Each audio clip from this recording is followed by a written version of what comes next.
Hello বন্ধুরা, technical science YouTube চ্যানেলে আপনাদের স্বাগতম। বন্ধুরা, Realme C25 স্মার্টফোন এখানে লঞ্চ হতে চলেছে 27শে মার্চ। তো Realme C25 রিয়েলমির তরফ থেকে একটা মিড রেঞ্জ স্মার্টফোন হতে চলেছে এবং এই স্মার্টফোনের কী হাইলাইটস, এই স্মার্টফোনটায় 6000 mAh ব্যাটারি এবং পিছনের দিকে 48 মেগাপিক্সেল মানে 48 মেগাপিক্সেলের প্রাইমারি সেন্সার এখানে দেওয়া হয়েছে। তো এই স্মার্টফোনটা কী কী স্পেসিফিকেশনের সঙ্গে এখানে আসছে এবং অ্যাপ্রক্সিমেটলি কত প্রাইসে এই স্মার্টফোনটা লঞ্চ হতে পারে, এই সমস্ত ডিটেলস আজকের এই ভিডিওতে মেনলি আমি আপনাদের সঙ্গে শেয়ার করব। তো সময় নষ্ট না করে ভিডিওটাকে এক্ষুনি শুরু করা যাক। আশা করছি ভিডিওটা আপনাদের অত্যন্ত ভালো লাগবে।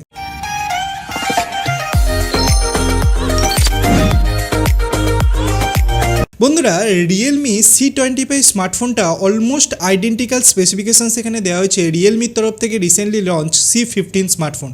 সি সিরিজ মেনলি রিয়েলমির তরফ থেকে বাজেট সেগমেন্টে এখানে লঞ্চ করে, budget to mid range, lower mid range সেগমেন্টে মেনলি সি সিরিজ লঞ্চ করে এবং এই সি সিরিজের মেন যে ইউএসপিটা হলো এটার কম প্রাইসিং এবং পাওয়ারফুল স্পেসিফিকেশনস।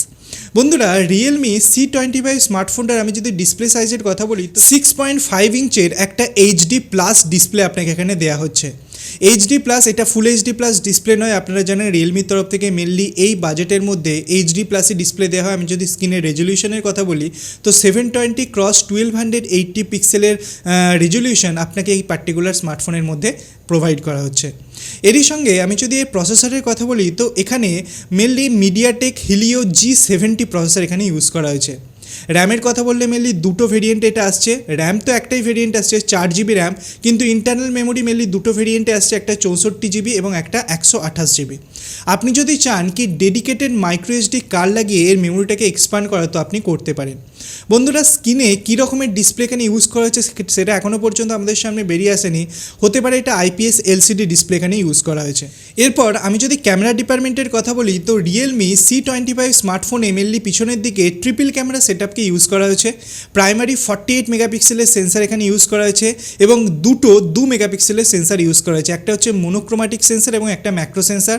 আমার মতে এই সেন্সারগুলো দেওয়ার কোনো মানে নেই। 2 মেগাপিক্সেলের সেন্সার কি এমন ছবি তুলতে পারে? একমাত্র হতে পারে কি 2 মেগাপিক্সেলের একটা ডেপথ সেন্সার দিলেও মেনলি ডেপথ সেন্সিং করার জন্য 2 মেগাপিক্সেলের সেন্সারটা ঠিক আছে, কিন্তু 2 মেগাপিক্সেলের ম্যাক্রো সেন্সার এবং 2 মেগাপিক্সেলের এই মনোক্রোমাটিক সেন্সারের কী কাজ আমি এখনও পর্যন্ত বুঝতে পারলাম না।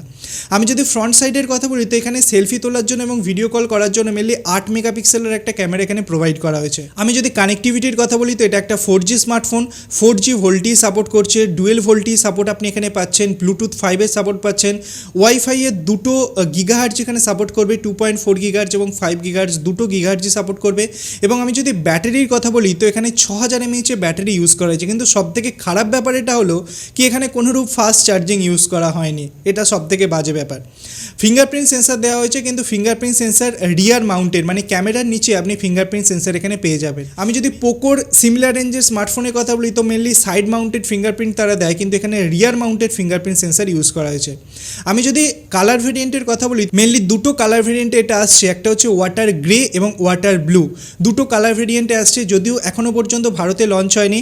মেনলি এই স্মার্টফোনটার পার্টিকুলার প্রাইস মোটামুটি 11,500 টাকা আশা করা যেতে পারে।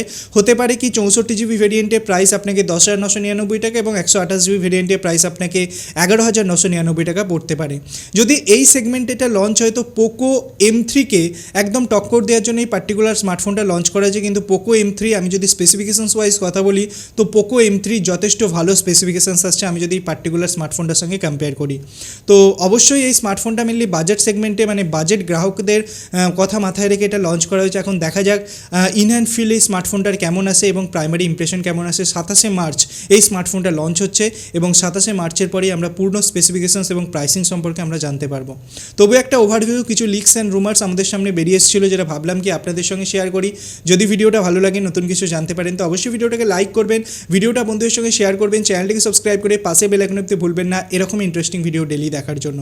ধন্যবাদ বন্ধুরা ভিডিওটিকে দেখার জন্য, সবাই খুব ভালো থাকবেন।